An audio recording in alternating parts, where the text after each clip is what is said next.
जब से PNST exam date आई है, स्टूडेंट्स के दिमाग में लगातार एक ही क्वेश्चन है कि आखिरकार कितने मार्क्स पर हमारा सिलेक्शन होगा, कितने मार्क्स पर हमें गवर्नमेंट बीएससी नर्सिंग कॉलेज मिल जाएगा, और क्या सिलेबस चेंज हुआ है उस तरीके से इस बार का कट ऑफ भी पिछले साल के कंपैरिजन में चेंज होगा। तो वेलकम बैक डियर स्टूडेंट्स। तो आज इस इंपॉर्टेंट वीडियो में हम जानने वाले एक्चुअल में पीएनएसटी 2024 में कितने मार्क्स आपको चाहिए अगर आप गवर्नमेंट बीएससी नर्सिंग कॉलेज चाहते हैं, तो आपको कितने एक्चुअल में मार्क्स की रिक्वायरमेंट होगी। देखिए, जब भी हम किसी भी एग्जाम का कट ऑफ की बात करते हैं तो डेफिनेटली हमें प्रीवियस ट्रेंड देखना पड़ता है। हालांकि इस बार अगर हम देखते हैं तो क्योंकि पिछले साल के कंपैरिजन में काफी चेंजेस आ गए हैं, पुरानी जो आपकी एग्जाम होती थी पीएनएसटी की उसमें काफी चेंजेस आ गए, पूरा सिलेबस चेंज हो गया है, पूरा एग्जाम का पैटर्न चेंज हो चुका है। पर फिर भी हम उसके बेसिस पर एक्चुअल एनालिसिस करने वाले हैं कि आपको कितने मार्क्स की रिक्वायरमेंट हो सकती है और कितने मार्क्स अगर आप ले आते हैं इस एग्जाम के अंदर तो आप वो आपके एक सीट जो है वो कंफर्म कर सकते हैं कॉलेज के अंदर। तो देखिए, ये क्वेश्चन जो है वो काफी ज्यादा एक कॉमन है जो स्टूडेंट मुझसे लगातार पूछ रहे थे, तो हमने कुछ एनालिसिस के बेसिस पर यहां पर आपको बताने की कोशिश की है। बिल्कुल स्किप नहीं करना, वीडियो को पूरा देखना है और जानना है कि कितना कट ऑफ यहां पर इस बार का हो सकता है। देखिए, हमने एक कंपैरिजन यहां पर किया है। अगर आप देखेंगे तो 2023 में 2023 में जो एग्जाम हुई थी और 2024 में जो एग्जाम होने वाली है, इसके बारे में थोड़ा सा कंपैरिजन हम पहले करते हैं। देखिए, पुरानी जो एग्जाम थी वो 150 मार्क्स की होती थी। पुरानी एग्जाम जो थी उसमें टोटल पेपर जो था वो 150 मार्क्स का होता था, जबकि इस बार जो होने वाली है उसमें 100 मार्क्स का पेपर होने वाला है। एग्जैक्टली कितने मार्क्स का होने वाला है? 100 मार्क्स का होने वाला है इस बार। पुरानी वाली एग्जाम में क्या हुआ करता था? फिजिक्स है, केमिस्ट्री है, बॉटनी है, जूलॉजी है और इंग्लिश, इन सब का 30-30 मार्क्स का वेटेज था और टोटल मिलाकर कितने होते थे?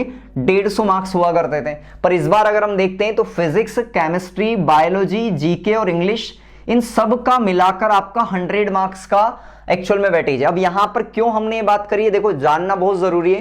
पहले पुरानी वाली एग्जाम में फिजिक्स था, केमिस्ट्री था और बॉटनी, जूलॉजी जो स्टूडेंट को जनरली पसंद होती है वो टोटल आपके 60 मार्क्स बना रही थी। इंग्लिश यहां पर 30 मार्क्स का था। पर इस बार क्या हुआ है, जो मेन सब्जेक्ट होता था स्टूडेंट का बायोलॉजी, वो यहां पर घट गया है। वहीं अगर हम बात करें जीके है जो बढ़ गया है, पर जीके क्या होता है, सभी स्टूडेंट का हमेशा फेवरेट जीके नहीं होता है। तो वहां पर कहीं ना कहीं क्योंकि बहुत सारे स्टूडेंट ऐसे होते हैं जिनको जीके पसंद नहीं होता, कुछ स्टूडेंट के लिए आसान भी होता है, तो इस वजह से ये डेफिनेटली यहां पर कट ऑफ पर फर्क डालने वाला है, बिल्कुल दिमाग में रखेंगे। ठीक है, तो एक यहां पर ये सिलेबस में डायरेक्टली आपको चेंज देखने को मिल रहा है। ठीक है, उसके अलावा अगर आप देखेंगे यानी कि आपका एग्जाम का पैटर्न है उसमें चेंज देखने को मिल रहा है। सिलेबस तो डेफिनेटली चेंज हुआ ही है, पर एग्जाम का पैटर्न भी थोड़ा सा चेंज हो गया। जहां पर 150 मार्क्स की एग्जाम हुआ करती थी, अब वो केवल 100 मार्क्स की एग्जाम रहने वाली है। तो ये बहुत बड़ा चेंजेस है और इससे कट ऑफ पर भी बहुत बड़ा फर्क देखने को मिलेगा।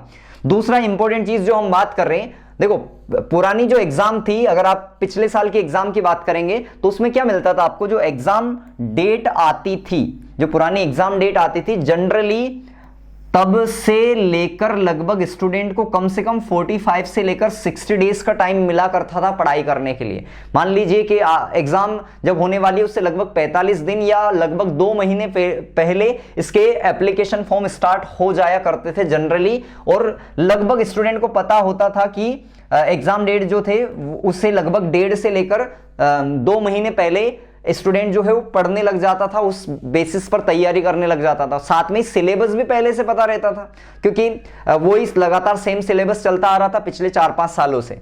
ठीक है, पर अब क्या हुआ है, इस बार क्या हुआ है, अगर इस साल के एग्जाम की हम बात करते हैं तो दिस ईयर हमें केवल जो स्टूडेंट है उनको 30 दिन पहले पता चला है कि एक्चुअल में आपकी एग्जाम है।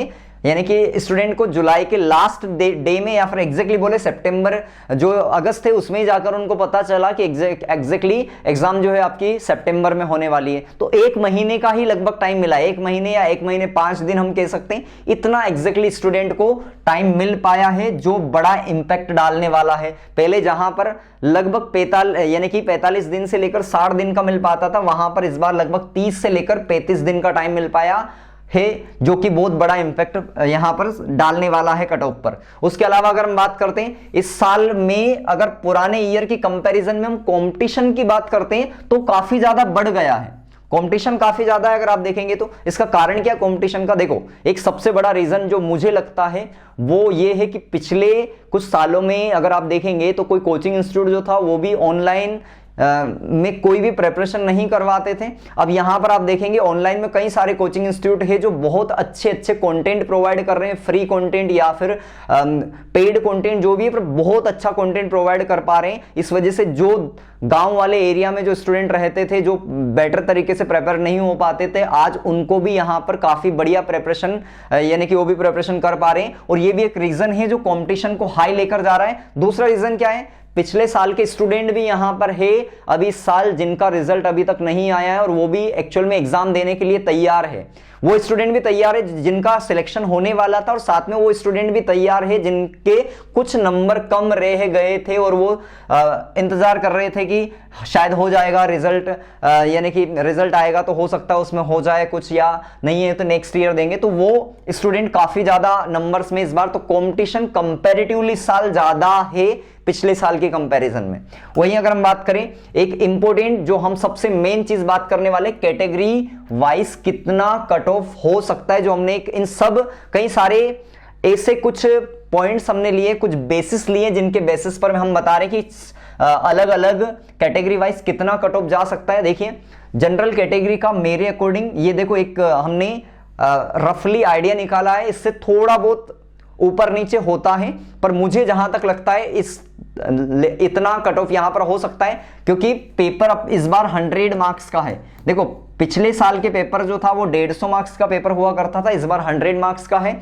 और ध्यान रखेंगे 150 मार्क्स में स्टूडेंट के हाईएस्ट मार्क्स 100 तक कोई ही पहुंच पाता था, ठीक है। इस बार क्या होगा, जो हाईएस्ट मार्क्स तक अगर पेपर पे काफी ज्यादा डिपेंड करता है कि पेपर किस लेवल का आता है, फाइनल एक्चुअल में चीज तो वहीं पर पता चलेगी। फिर भी एक रफ आइडिया यहां पर हो सकता है कि जनरल वाले अगर 58 मार्क्स से ऊपर लेकर आ रहे हैं तो आप ये मान लीजिए कि वो डेफिनेटली उसका सिलेक्शन हो सकता है, ठीक है, डेफिनेटली उसको वो सिलेक्शन ले जा सकता है। तो आपको कोई भी अगर स्टूडेंट जो जनरल कैटेगरी में, आपको कोशिश करना है कि 58 मार्क्स के ऊपर ही आप लेकर आए। जो ओबीसी कैटेगरी में आते हैं उन स्टूडेंट को कोशिश करना है कि आप 55 मार्क्स से तो डेफिनेटली ऊपर ही लेकर आए। 55 से लेकर 66 मार्क्स के अराउंड आपके अगर नंबर रहेंगे तो डेफिनेटली आपका सिलेक्शन हो सकता है इस बार। वहीं अगर हम बात करें ईडब्ल्यूएस कैटेगरी की, तो उसमें स्टूडेंट को 53 मार्क्स के एबव तो लाना ही पड़ेगा इस साल जिस लेवल पर दिख रहा है। वहीं एससी कैटेगरी में 50 से 55 के बीच में, और जो एसटी कैटेगरी है उसमें 45 से लेकर तो 55 नंबर के बीच में इस बार सिलेक्शन हो सकता है। और ये हमने उस बेसिस पर, हमने कई सारे क्राइटेरिया के बेसिस पर एक तरीके से आपको कट ऑफ बताया जो हो सकता है। देखो फाइनल कट ऑफ हम किस दिन बता पाएंगे, जिस दिन एग्जाम का हम जो पेपर देखेंगे उसका डिफिकल्टी लेवल देखेंगे, किस तरीके का लेवल है, उसकी जो अलग अलग शिफ्ट होगी, उन शिफ्ट के जब पेपर को हम कंपेयर करेंगे तो फाइनल हम कंक्लूजन इसका निकाल पाएंगे। पर जो स्टूडेंट लगातार क्वेश्चन कर रहे थे, पूछ रहे थे कि सर बता दीजिए, एक आइडिया हमें बता दीजिए, उनके लिए मैं एक रफ आइडिया बता रहा हूं कि डेफिनेटली ये आप मान के चलना है इतना कट ऑफ इस बार होने वाला है, और इसके अकॉर्डिंग बिल्कुल प्रिपरेशन करना। अगर कोई स्टूडेंट को लगता है कि 50 जो ओबीसी जनरल का स्टूडेंट है तो डेफिनेटली आपको 55 नंबर से 60 नंबर तक जाना पड़ेगा, इतने नंबर से ऊपर जाना पड़ेगा, तभी जाकर आप कह सकते हैं कि हाँ सर सिलेक्शन की रेस में हम हैं। वरना अगर आप 50 से नंबर आएंगे तो डेफिनेटली सिलेक्शन के बहुत कम चांसेस है स्टूडेंट। तो इस वजह से, क्योंकि हमने कई सारी चीजें देखी हैं। देखो पहली चीज तो सिलेबस डेफिनेटली चेंज हुआ है, बट सिलेबस रिड्यूस भी हुआ है, ये भी जानना जरूरी है। सिलेबस साथ में क्या हुआ है, चेंज डेफिनेटली हुआ है, बट रिड्यूस हो गया, काफी कम सिलेबस हो गया है। और एक महीने में अगर कोई बहुत अच्छा स्टूडेंट हो तो काफी बढ़िया तरीके से यहां पर पढ़ा जा सकता है, इसलिए मैं यहां पर बात कर रहा हूं, ठीक है।